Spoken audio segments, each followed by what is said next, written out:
Hello Flowgrade Nation, and welcome to another episode of the Flowgrade Show, where I'm interviewing world-famous biohackers, CrossFit legends, movie stars, and weightlifting entrepreneurs about their strategies to optimize well-being and performance.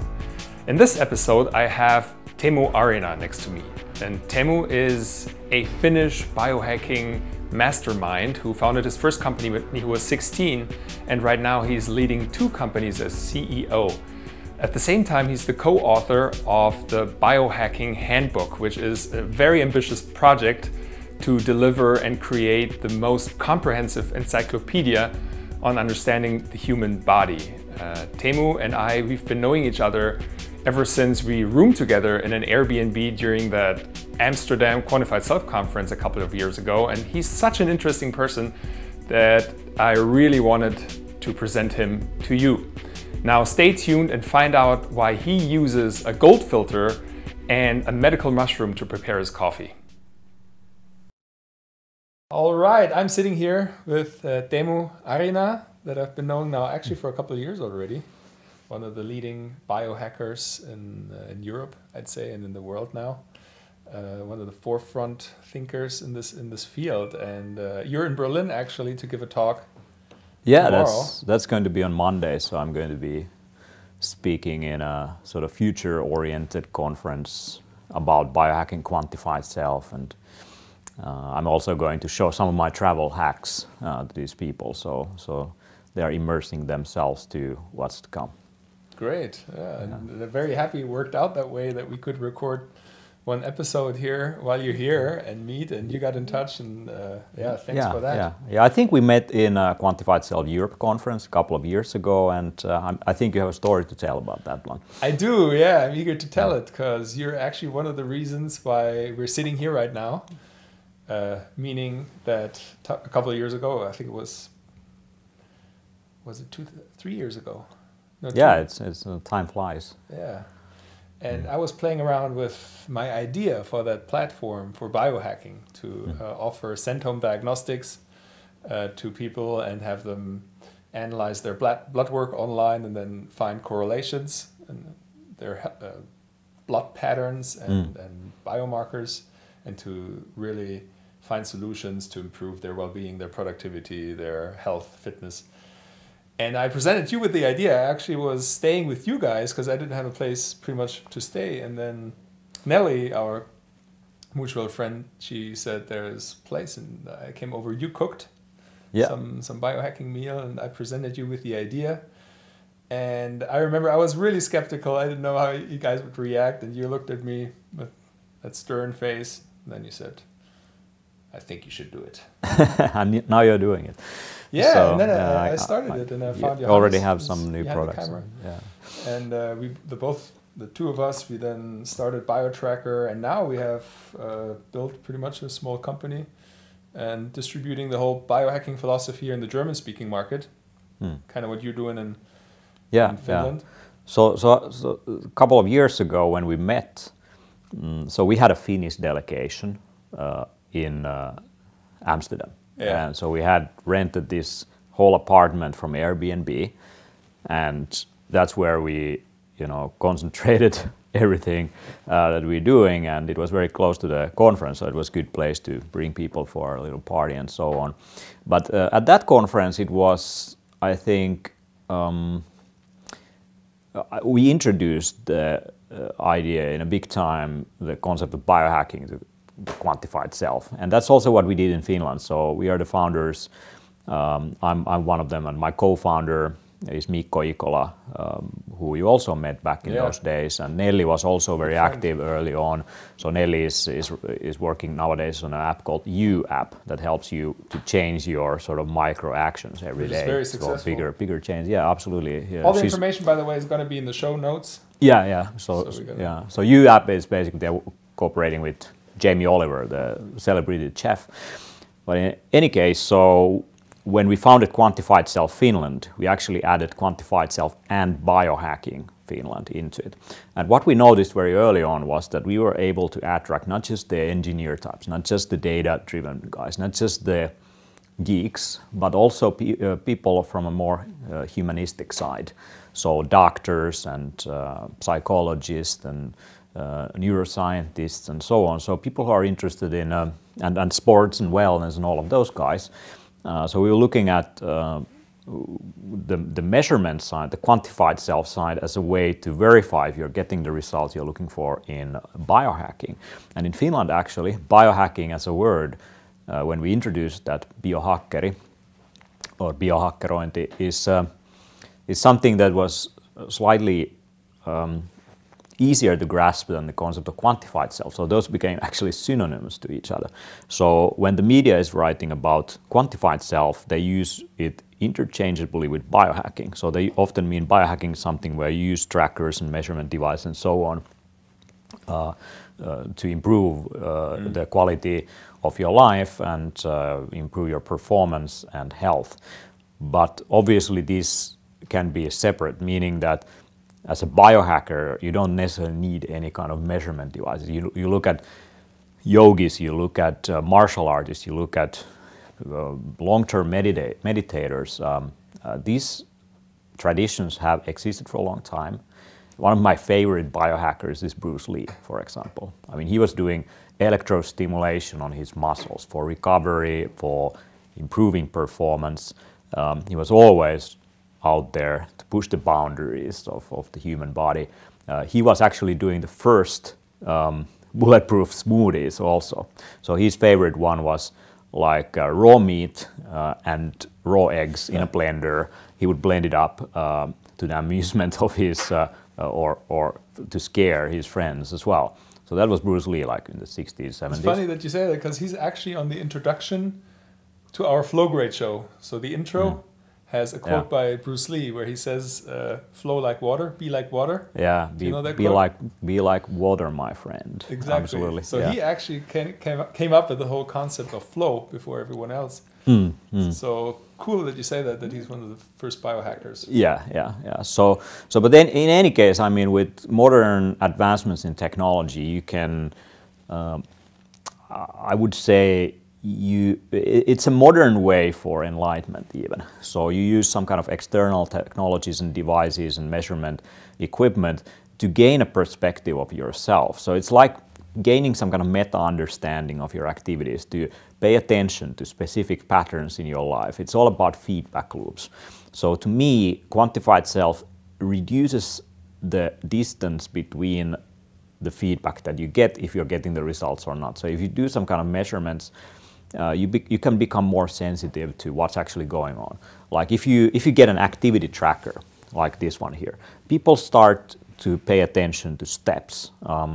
So it sort of becomes a feedback loop. Once you get one, you recognize that you start to go, up steps instead of taking the elevator and these kind of things, without really thinking about it. So in a way, once you start to measure something, you're already influencing and affecting the subject of what is being measured, which is you. So I think it's a great behavior change tool, and these kind of feedback loops are super important for behavior change, that you're getting some feedback. So when people go on diets, for example, it might take some months before they feel or see some results. Let's say if you can have like day by day measurements that are telling you that you're going to the right direction. I mean, this is very familiar to people who do exercise and sports. I mean, if you run 100 meters, if you don't have a number, you have only a feeling, a sense, if you are making an improvement or not. But if you have a specific number, like the time it takes to run 100 meters, suddenly, you have something to work on. And once you have these kind of numbers, objects around which you are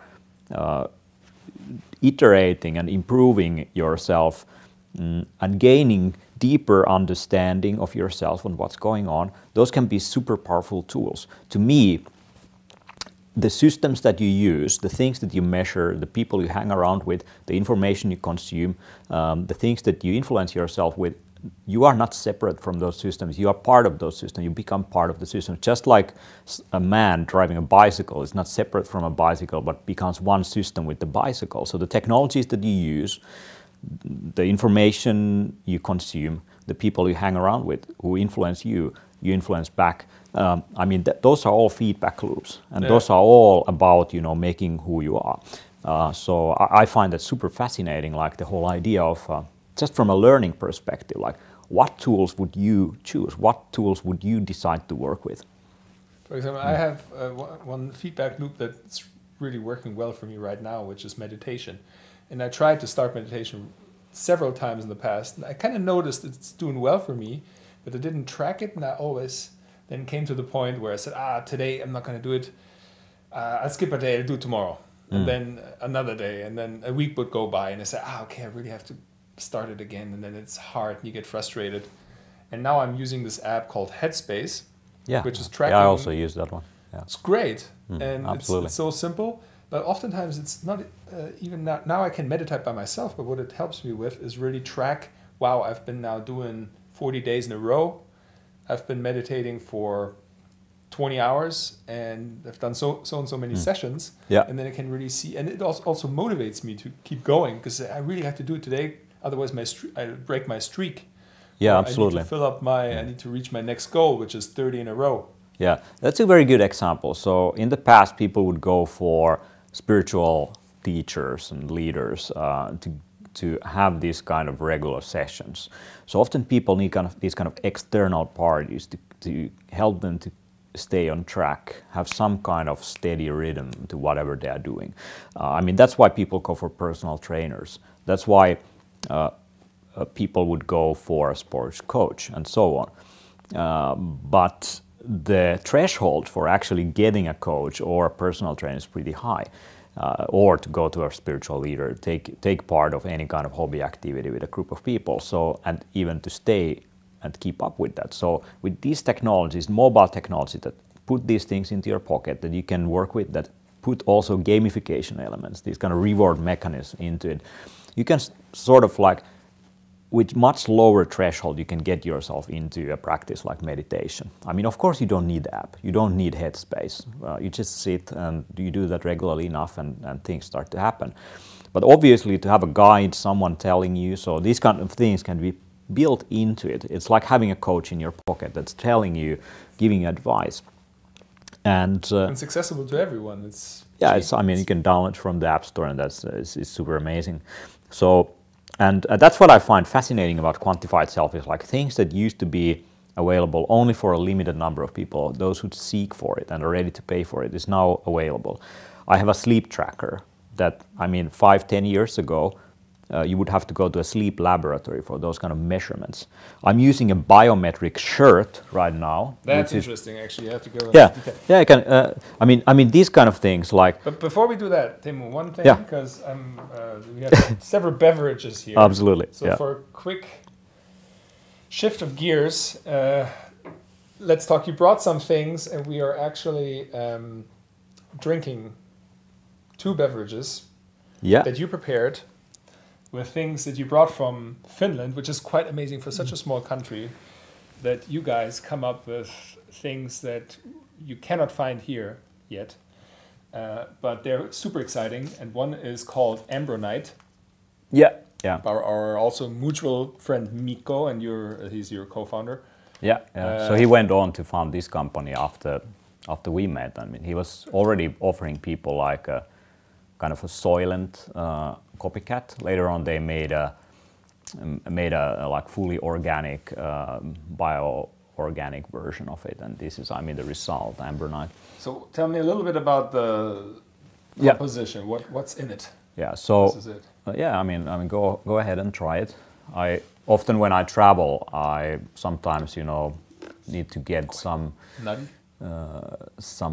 lunch or something like this, and I mean, at home I have like these shelves full of small jars of different kind of herbs and stuff that I collected myself, and hundreds of them. I would mix different kind of like powder mixes for different kind of reasons. It depends of the day. If I'm going to exercise, or if I'm going to give a presentation, if I'm going to be traveling, if I'm you know, going to be doing a lot of reading, learning, whatever, it depends. I have different kind of cocktails that I fuel myself with. Actually, So it so tastes quite nutty. We put a banana in, right, and an apple. yeah. So So that's good. so That's really good. I don't use Ambronite at home, but I use it when I travel because it's a nice mix of, I don't know how many ingredients these guys have, maybe 50 or something like this, all fully organic. So there is like organic protein sources like nuts. There is different kind of berry powders like blackcurrant and blueberry powders. There is green powders like wheatgrass and spinach and so on. And it's all in one package, and it basically fulfills the nutritional needs of several different kind of nutritional recommendations with one meal. So if you consume one full bag of those, you basically hit the nutritional needs for the day. So I travel with that, and I would have a shaker bottle or something like this, and I throw some water in. And sometimes if I have a blender with me, this time I have a small travel blender with me, I would put, a banana, maybe an avocado in it, some spices like vanilla, cinnamon, and sometimes I spike it with some performance improving ingredients. So for example, MCT oil, some really high quality fats that are really good for putting yourself into.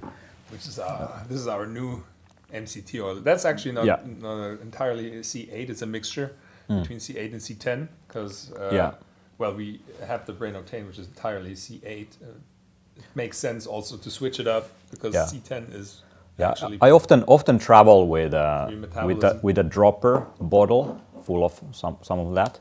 So I have these small dropper bottles, and I like it because it has an effect of producing ketone bodies. It's a side effect of using it. So it's a really nice, long, steady source of energy you get out of it. Of course, I do, the kind of bulletproof kind of coffee and upgrade coffee kind of thing. But I mean, my coffee is on a completely different level. Now let's talk about the coffee, because I mean, go on. I mean, it might be a bit cold already, but try it on. Wow, really good.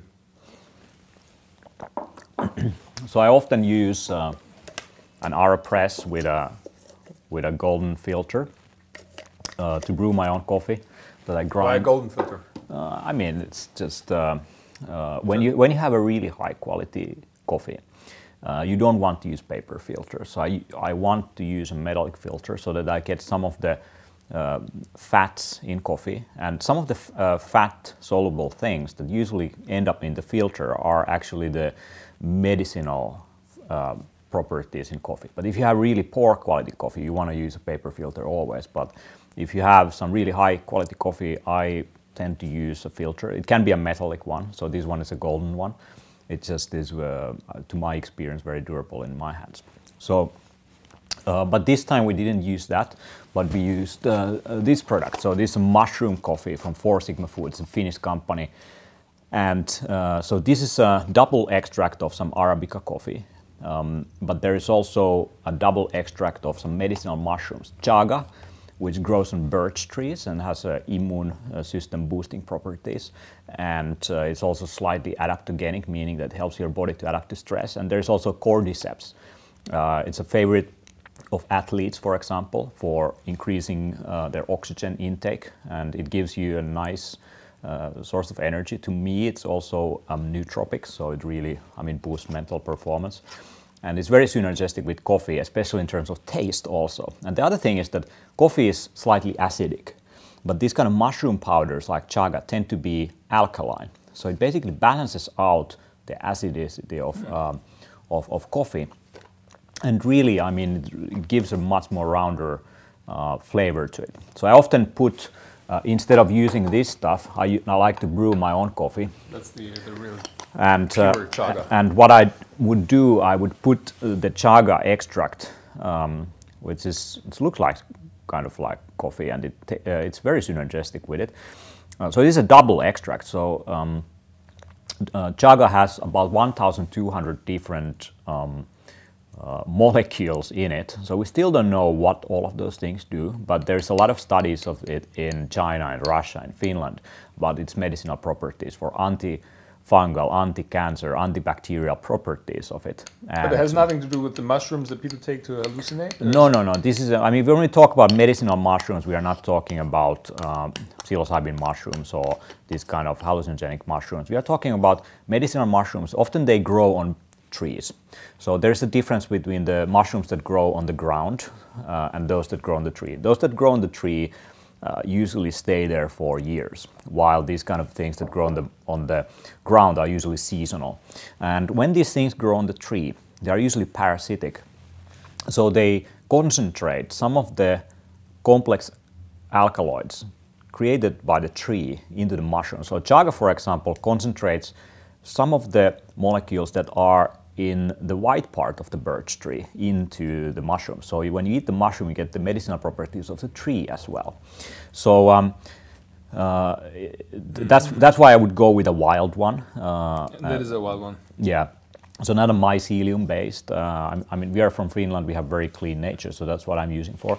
And many of the medicinal properties, these antibacterial, anti-cancer kind of properties, are actually not soluble in water. So if you make a tea out of it, it's not necessarily as effective as a double extract, meaning that it's also an alcohol extract. So you get some of the fat or alcohol soluble parts from it.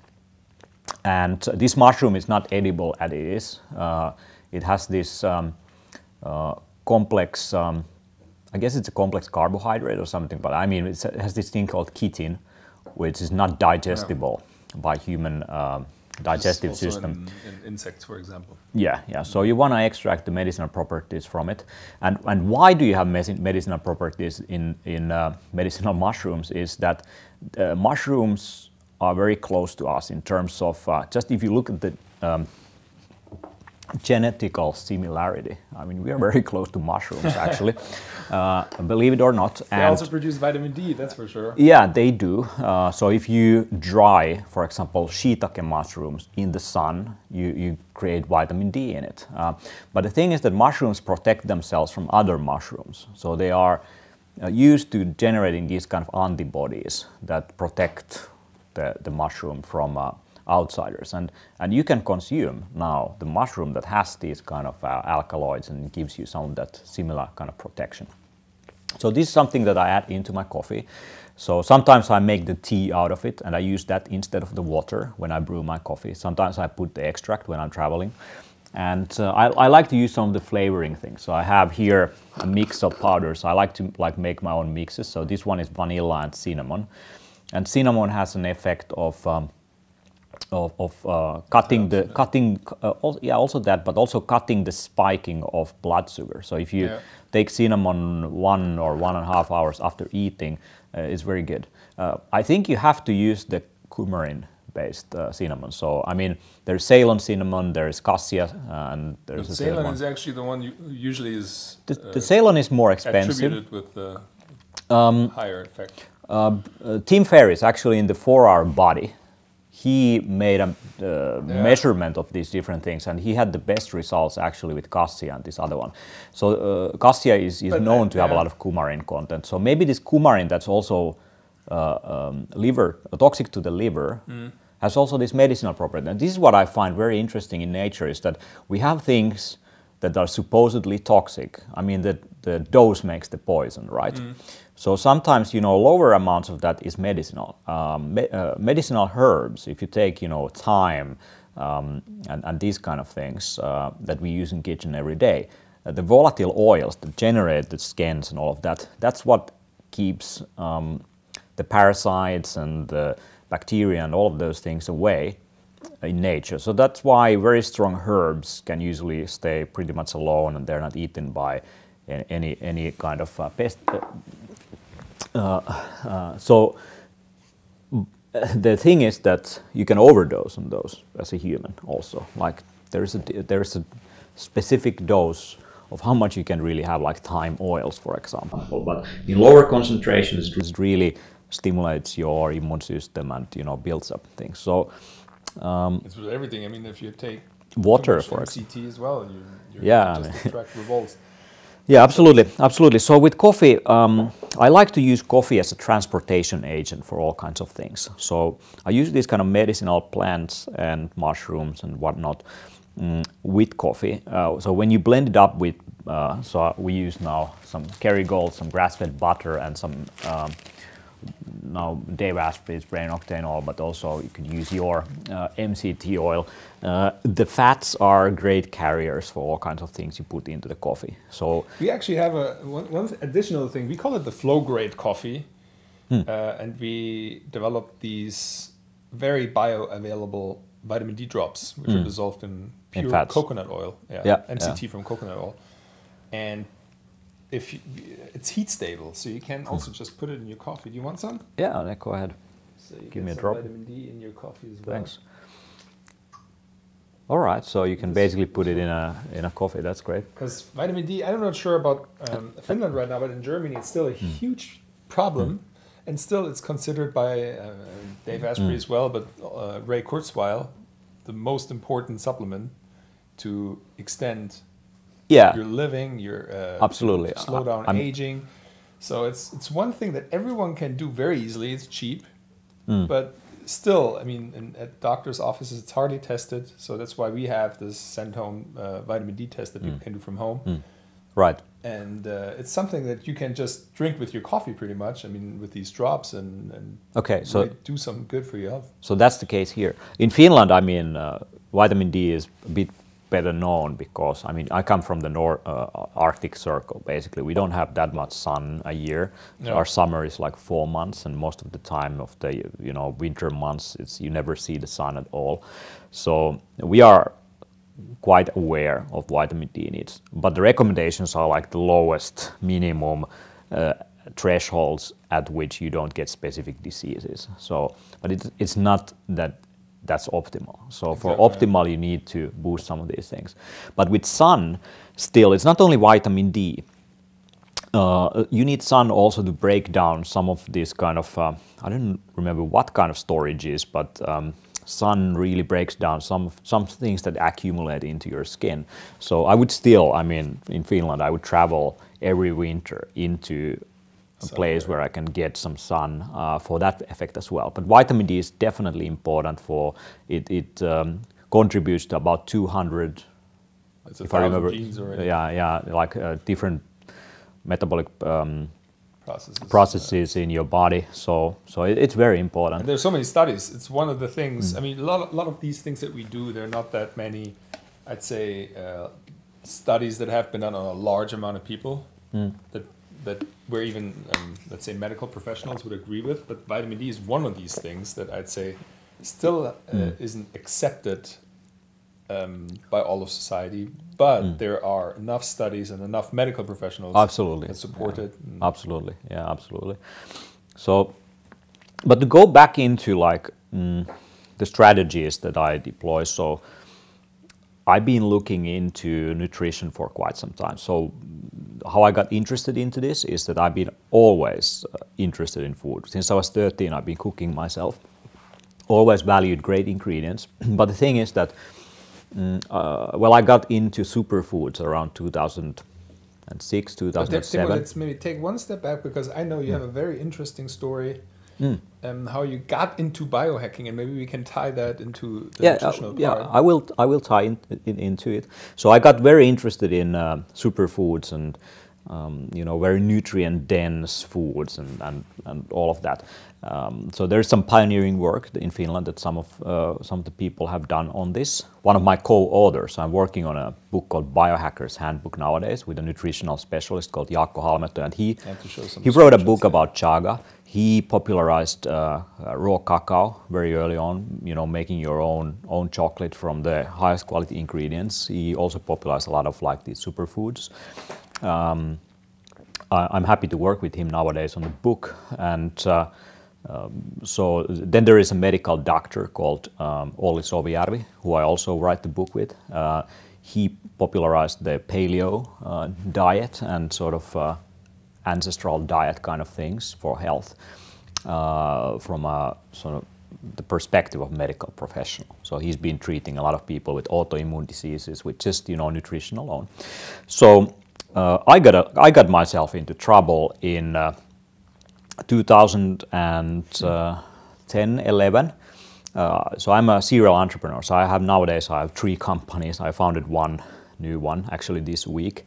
Right. So, but I have like 3 companies: one consulting company, one startup company, high-tech company, kind of venture-backed, and the third one now around this biohacking stuff. And the first one you founded when you were only 16, I think, right? Yeah, absolutely. So half of my life I've been an entrepreneur. And when I founded my second company, I mean, I never felt any stress, any kind of mental stress of working long evenings, as long as I'm working on interesting stuff. So I could get very easily along with, a couple of hours of sleep. So I at one point I slept like 4 hours a night for half a year. And I guess once you turn 30, that's when your body starts to break down, and I feel getting old. I just turned 30, so yeah. I mean, let me tell you what's coming. So I got a ulcer. So I got a wound in the stomach, basically out of the stress. So I went to the medical doctor. I mean, I had this pain during the day, and usually eating remedied that one. But then it also started to appear during the day. So I went to the doctor's office, and I got this diagnosis of ulcer. And it was obviously stress related, of not sleeping enough, pushing myself too much. So I got some medication to it, which lowers the stomach acid so that the wound can heal. So I got that. I felt more energy. I felt better on the medication. So the idea was to have it for 6 weeks. After 6 weeks, once the medication ran out, the symptoms came back. I went to the doctor's office and I got a prescription for more medication. And I went home and I thought like, I'm like 30. I don't want to be one who's on a medication for the rest of my life, because that's what my doctor was telling me, that some people just have to use it like, that's how things go. I didn't want to be that one. So I went back into what I'm really good at. I'm very good with breaking down systems, understanding what they're made out of. As a technology entrepreneur, as a management consultant, looking at organization, looking at computers, looking at internet services and so on. So I started looking into how does the human body actually work? So how does my system work? And I started from my problem. I went to PubMed, which is a medical literature database online, and I started researching my problem. But I got really fast, much deeper into a process looking at low-level inflammation and inflammation in general, because this is what had happened was like, my body got out of balance because of constant, continuous, ever-existing stress. And this thing happened that I got the ulcer, and it's a inflammation-based thing. And the idea was to restore the balance. So I started looking into ways based on science that I can use, from diet, from meditation, from specific exercises, to breathing, to sleeping more, all kinds of things, drinking more water and so on. And for each category, I had like a plan. For nutrition, I had a specific dietary plan. So I basically created my own anti-inflammatory diet that I used. And all kinds of things for sleep and meditation and exercise. And I went to my medical doctor and I showed, this is my plan. I had like hundreds of studies correlated, and I had an executive summary, and she was looking at it. Yeah, this looks like sane. I mean, this looks like... supporting that? You're proactive? Yeah, I mean, she was like, this looks, very professional. She's not an expert on all of this, but it looks good. But Teemu, people are not very good at changing their behavior.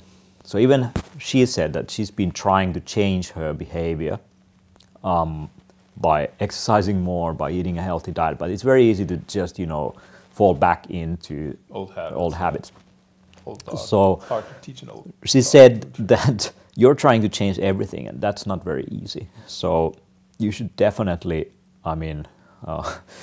look what you can really reduce in this plan. So I went back home and I looked at quantified self, actually. I was interested in measurements. So I was already looking at how does this system work from inputs, processes, and outputs perspective. So I started looking at how can I measure if I'm getting the results, because I was worried if I'm not doing the right things and if I'm really trying to do too much at the same time. So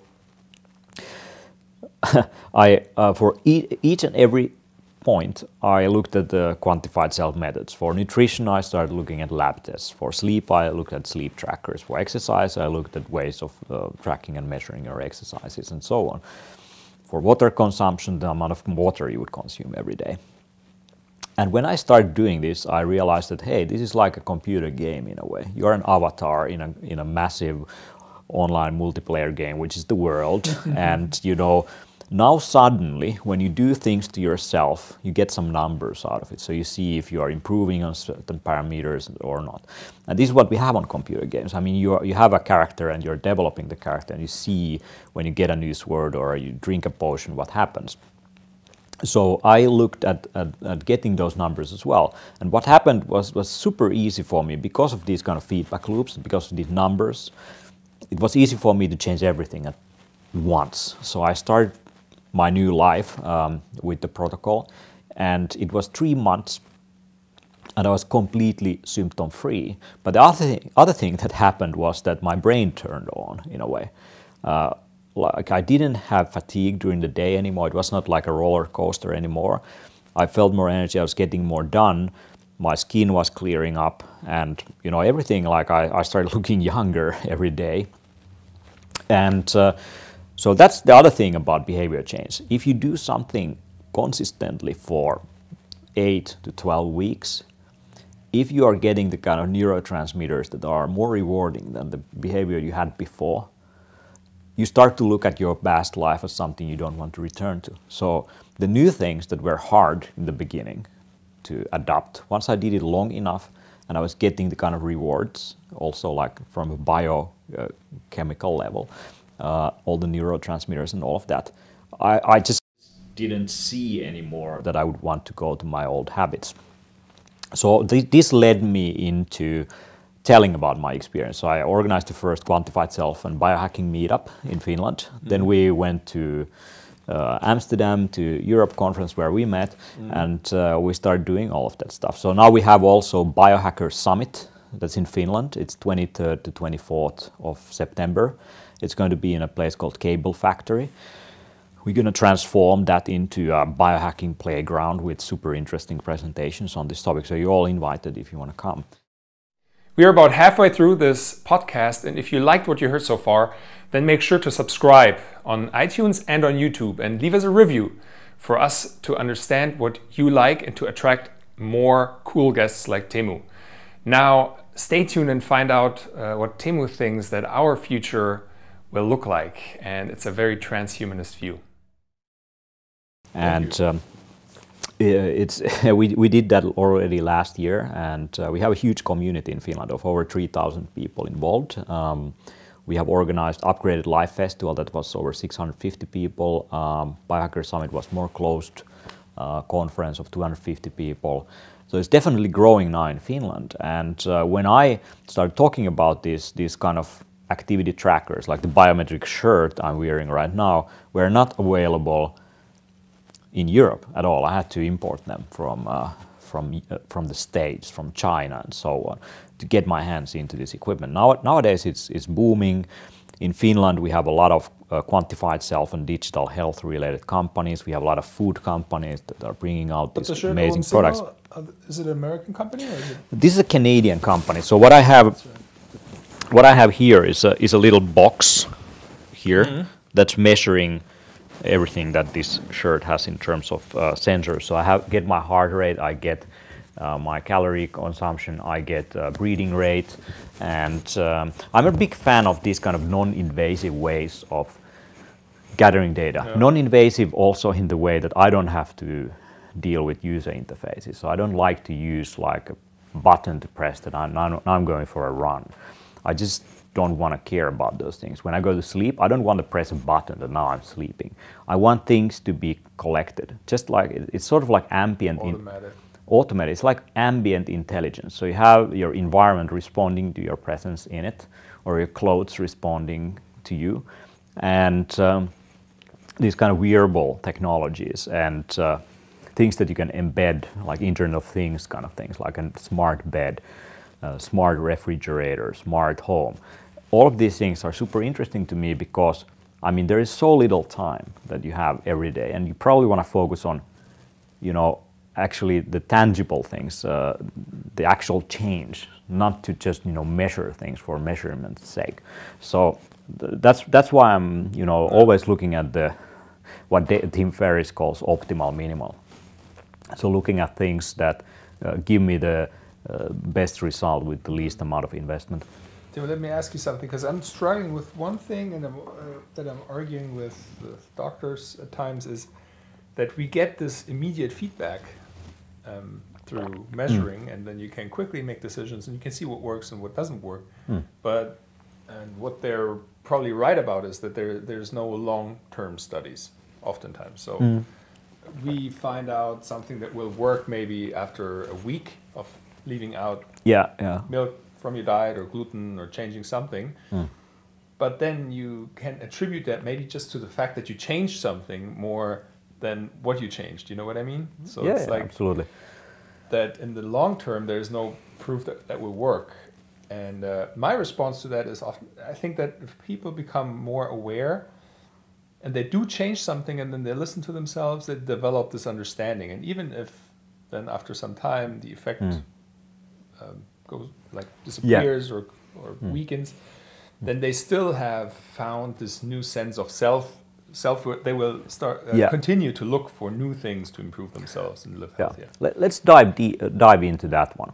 So in science, we, for a very good reason, we are looking into separating the measurement from who is being measured. So that's why we have placebo control. That's why we have double-blind studies. That's why, you know, knowing if you're the real subject or not is hidden. And I mean, real biohackers would do like, they would have a girlfriend or someone handing over, you know, MCT oil and snake oil to you, and only the girlfriend knows which one is it that's going to go to your drink. And then you have one control and you have another one, and then you would see what's going on. But with biohacking, I mean, if you try to isolate individual parameters, I mean, good luck with it. You're going to do that for the rest of your life. You don't have enough days on this planet to, you know, measure every single parameter out, because you get into correlations. So the smart way to approach about this is that, I mean, I like to do a lot of things at once. And when I see a significant change, I start to remove things. And I start to look when I remove something, the change disappears in a way. So what I'm super interested in this is really like getting things that work for me. Some of them might be placebo. Some of the supplements I might be taking do absolutely nothing. I measure some of these things. Let's say, you know, blood sugar surges. I might be looking into those kind of things. Does cinnamon really do it? Does, you know, for example, maitake, one of these medicinal mushrooms, known by science to also help with blood sugar control. Does it have this effect? Yes, I mean, by scientific papers it might have. Does it apply to you, to your genetical profile, your situation? You can obviously run a test to figure out, run an experiment, quantify if that works for you. Even if after that it's just, you know, accident, anecdotal, whatever, you think you're getting results but you're not getting results. I mean, if the placebo works for you, that's already, it's already something. So I'm only interested in things that really like work, if it's a placebo or not. So that might sound or come across a little bit unscientific, but the whole idea here is to look at, you know, everything that's out there. What of that has been studied? Like, I'm looking for what is the 20% of what's out there that has any kind of hope of working. Then I look at all of the material, the 20%. So what 20% out of that material really makes a difference in my life? It might be that in the end, some of that is placebo. It's only like lifestyle kind of things, behavioral things. I don't know if Bulletproof Coffee really works for me, but I know from a genetical perspective that I don't have ApoE4 gene that would result in a huge rise of cholesterol levels when you add saturated fats. That's a big problem in Finland. I don't have that gene. I've tested it. I've done... Did you do the 23andMe? Yeah, I've done 23andMe, and you can download the genome testing company in the US. Yeah, you can upload that to Prometheus project. There is a company called DNA Fit and so on that can give you more additional analysis based on the data, because 23andMe is not offering that anymore. But in England, I think they are now, right? Sure. Yeah, there's all kinds of interesting stuff coming along. And in Finland, we have also genetical testing now coming available to consumers. But I do blood testing, and I keep on doing things that I feel has a difference, that have a scientific backing, and in my testing, it's not at least causing any harm. So my blood values would be normal and so on. So I go happily with that. If I would see a counter evidence to it, like in my case, my blood values would go totally havoc when I do something that's supposedly good for me. If there is no scientific evidence, so no papers, no studies done on humans and so on, I would be more careful with those kind of claims and things. So even if other people would tell me things, I would say, I mean, this didn't seem to work for me. So I'm always out there to figure out if it works for me or not. But as a biohacker, I mean, you are quantifying yourself. You can take yourself out of the equation. Going back to the feedback loops, choosing what systems you get yourself into, and being part of the system, I mean, you are influencing what is being measured. You are the one doing some of the measurements. So you can take yourself out of it. But this is a more advanced way, because you are using modern science, you're using medical professionals, you're using exercise gurus and whatnot to guide you. But in the end, you are not just trusting, you're not just trusting the literature, you're not just trusting the medical professionals, but you also trust your own judgment about these things. And that's, I think, is all about biohacking. It's taking responsibility for your own health, taking responsibility of your own personal development, not letting that to be in the hands of other people. So if someone is telling you, there is no studies, it's not only studied on animals and so on, like, yeah, okay, so I'm feeling much better than you are. So I'm doing very well. So as well, but feel free, keep on eating that bread and milk, and if that makes you happy, if you feel there's no evidence to it. But for me, I feel much better without it. I don't see any change in blood values if I drop those things out. That's just an example. But I totally agree with you. Yeah. One thing though that I am struggling with a little bit is when people really are sick. And that happened now in the past, that really people that had certain disease or cancer or something like that, they would approach me and they would ask me for advice. Yeah. And then I would really have a hard time telling them something, because I really don't feel that confident yet that something that worked for me might also work for someone who has a disease, and it might affect them in a completely different That's way. the thing. You should really be careful with gurus. People telling you, this is something that works and you should do it as well. This is anti-cancer or whatever. I would be very, very careful with those kind of claims, and I try to avoid those kind of claims myself. I can tell you that this works for me. You have to test yourself if it works for you or not. I always tell that I'm not a medical professional. I'm not giving any kind of medical advice. You have to, consult your doctor and so on. But I think it all boils down into do your own research. I mean, if you are long-term, you have some kind of sickness, a health challenge for the long term, you have to become the expert in your own health, in your own disease, in your own condition. I became the expert. I became the expert of ulcers. I became the expert of these kind of inflammatory processes for myself, to treat myself. I could have gone to doctors, but they have too little time. They have 15 minutes, 30 minutes, whatever. Yeah. They do some tests, but they are not super interested in really getting you fixed. They give you some advice. They're a bit skeptical if you're gonna follow the advice. There's the next guy behind the door. So you have to really take responsibility of your own health if you want to treat these kind of things. There's no one else who will be more interested in your health than you yourself. But when you do that, don't trust the first internet article, the first blog post, but go to PubMed. Look at the scientific articles. Learn to read those studies.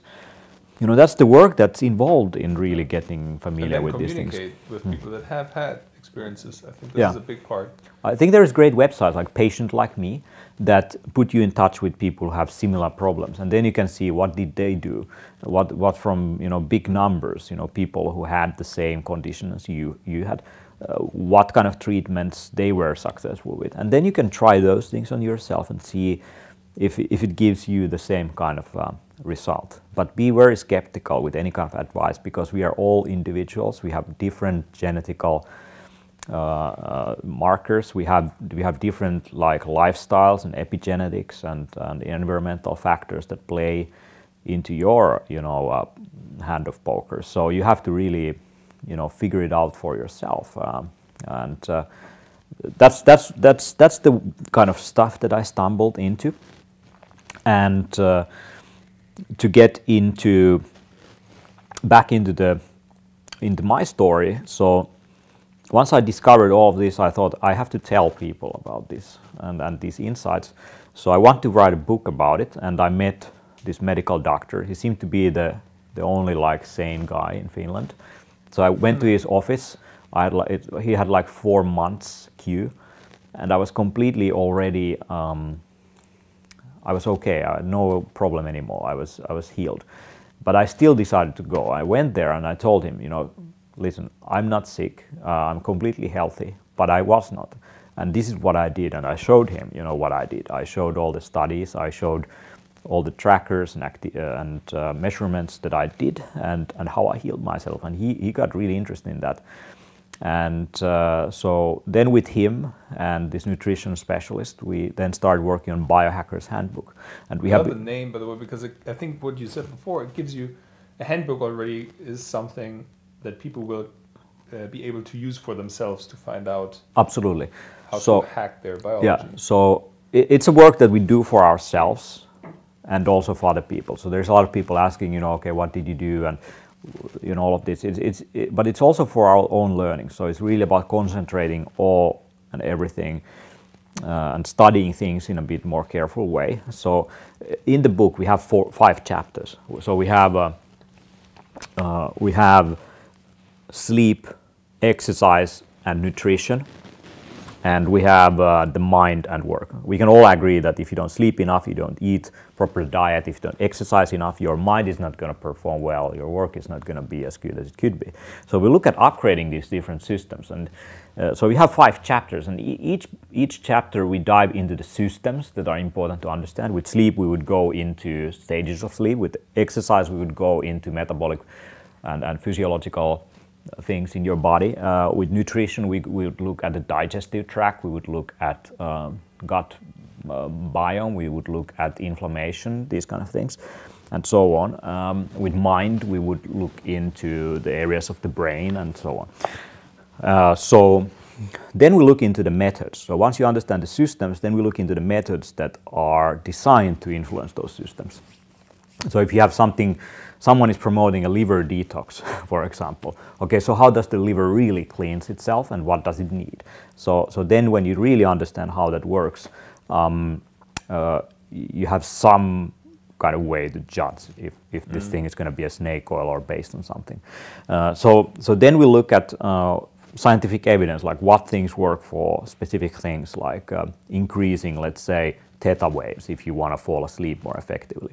We could look at theanine, we could look at meditation, we could look at many things, avoiding coffee, for example. Those are methods. But then the question is about measurement. What really works for you? So then you measure. You might have an you might have a sleep tracker under your bed sheet that really, measures how fast it takes for you to fall asleep. Bedded track. Are you using that? I use EMFIT nowadays. EMFIT. It's a Finnish company also. Bedded is also a Finnish company. I can recommend both. Great trackers, great technology. 20 years of research behind those. Used in sleep labs now, for consumers. So you would look into the measurement. With nutrition, you would look at genetics. You might look at food allergies. You might look at nutritional aspects, and so on. And so we give you the tools to understand the system. We give you methods that have some hope of working, but then you have to measure and figure out what really works for you. And this is how we wrote the book. We have now 3 chapters out: sleep, mind, and nutrition. Nutrition, for example, is 170 pages. It's based on 500 meta-studies, so a lot of research already like went through a lot of papers for us for that, and it's a massive work. It reads like an infographic, so every page is like visualized and visualizing the information. It's popularizing science. There is no sentence in it that's not backed with something. So it's a massive amount of work we've been working on. It takes about half a year to write one chapter with the 5 people we have, so with the 3 authors and one doctor looking through the scientific claims as well as proofreading it, and the graphic artist visualizing everything. So we will start, it's now in Finnish, but we will start releasing the English chapters after summer.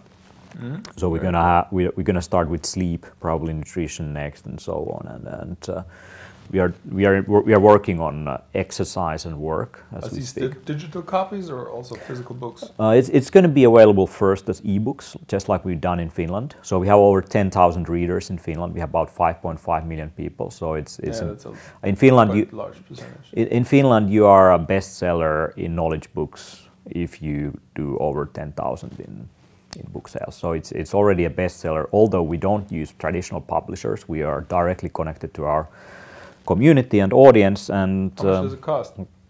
The chapters go for about €9 now, okay. And the physical book, we don't know how much that's going to be. It's going to be a huge, visual, nice printed book. And we also run a podcast, just like you guys. So it's called Biohacker podcast. It's only in Finnish, but we are now #1 in health in Finland. And we also done webinars for each chapter. We're going to do that for English chapters as well. The webinars have been, by the way, the largest independently organized webinars in Finland. The nutrition alone, we have 2,200 people watching live our webinar on it. So it definitely makes people interested. We've been on media and television, radio, newspapers every week for the last year or so. So there's constantly something going on. So there's great interest and uptake into this. I think people are tired in a way of the kind of top-down approach, and they're looking into things from the bottom up. And they're also tired of, all these bloggers and so on doing all these outrageous health claims. So we try to concentrate things into stuff that we feel is something that you can rely on as a starting point. Never trust any gurus, never trust any books. You do your own research, not even this one, but we try to do the work for you.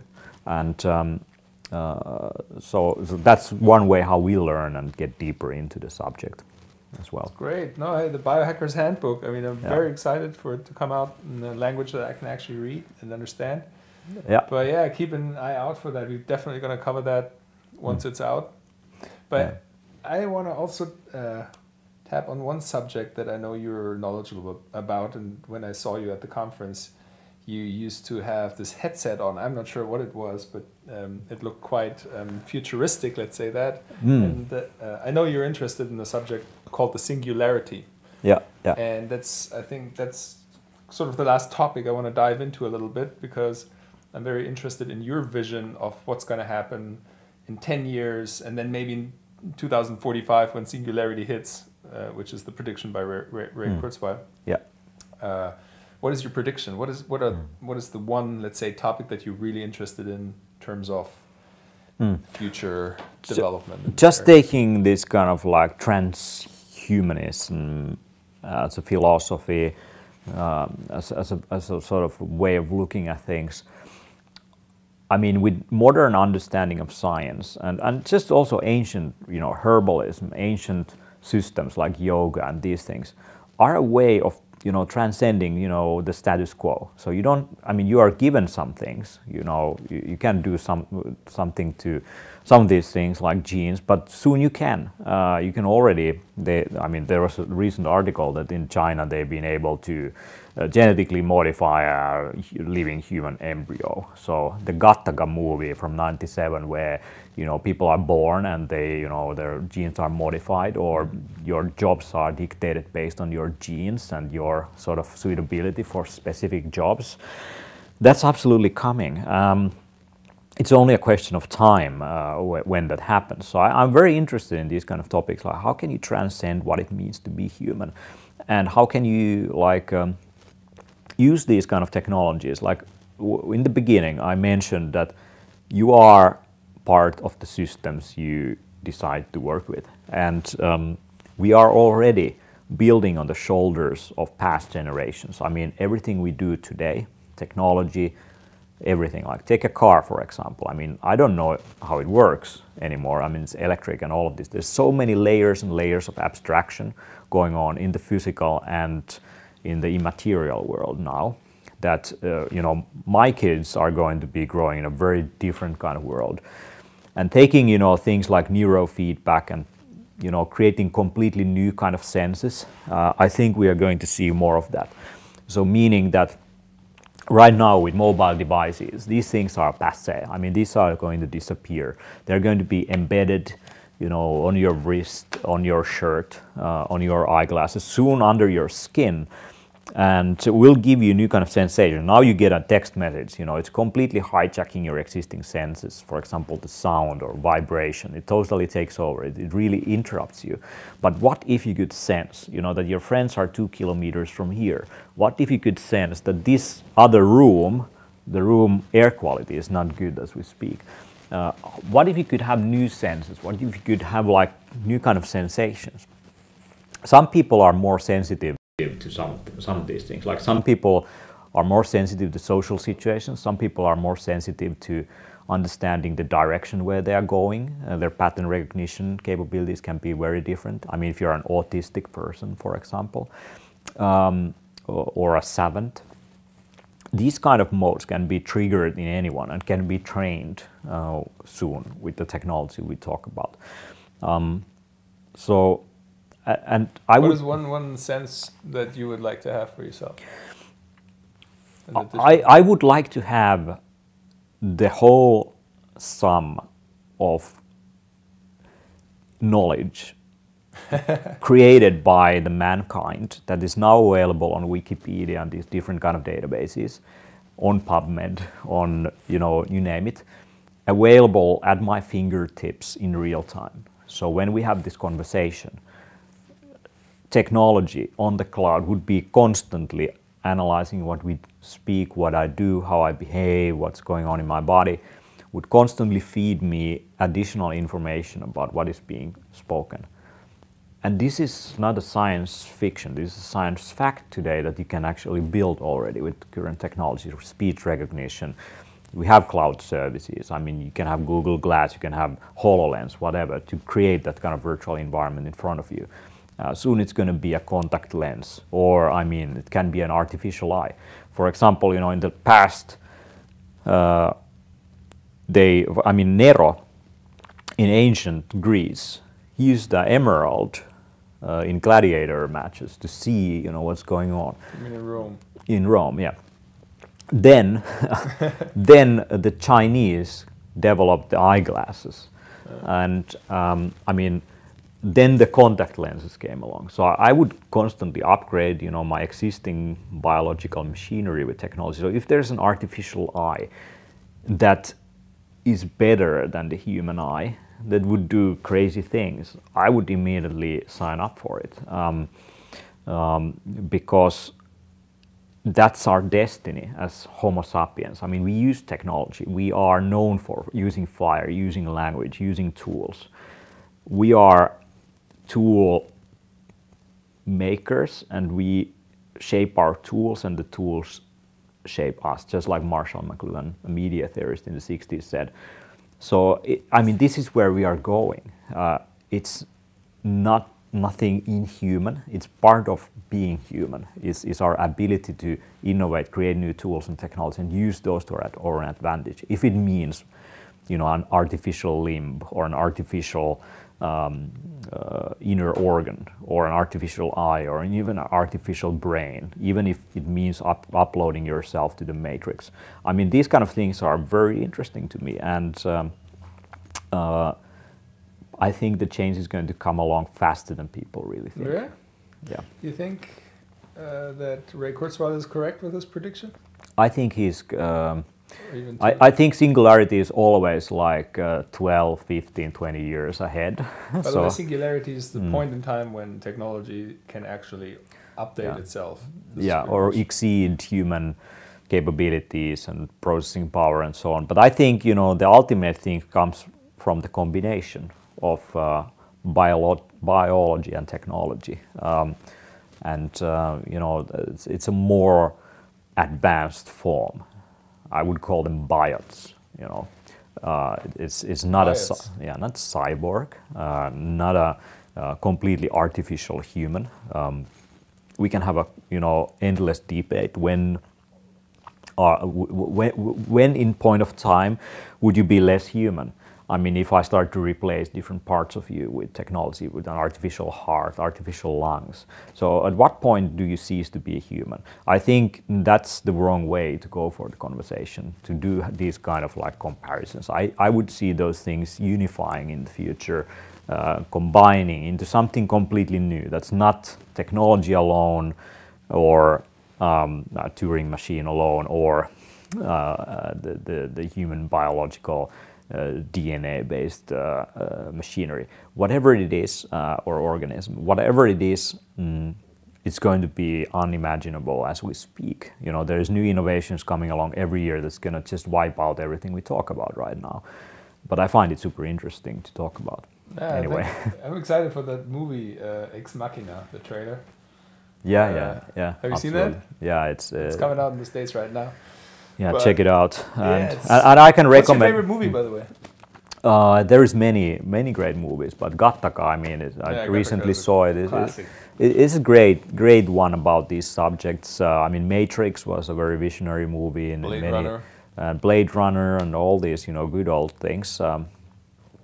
Even from a biohacker's perspective, like Star Wars and, you know, the Force and all these like invisible allies that you would have. I mean, these are things that become accessible to people when they become aware that, I mean, I can use technology for things that are indistinguishable from magic.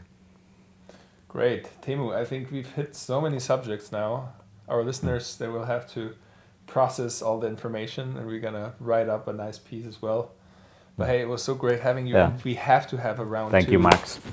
Absolutely. Next time you're in Berlin or I'm in Helsinki, and we definitely keep in touch anyways. Yeah. And maybe one more thing. What is your number one recommendation if someone is now interested in getting into biohacking? What is the first thing they should do? Ooh, that's I get that question many times. I mean, take a look at what you do right now. And look at the things that you do repeatedly, very often. Not something novel, not something new. Take something you do right now very often. I mean, maybe you go running, maybe you sleep a lot, maybe you sit a lot. Look at how can you upgrade that. You know, look at the different processes that keep on repeating in your life, and you know, figure out how can you take that to the next level. So I think that's the best way to start. Great. Thank you, guys. Thank you, Teemu. And thanks. Yeah. Until the next time. Stay upgraded. This is it for now, but don't worry, the next episode of the Flowgrade Show will come. In the meantime, make sure to subscribe, leave us a review or give us a thumbs up, and check out our really cool content on flowgrade.de. And you'll hear me next time.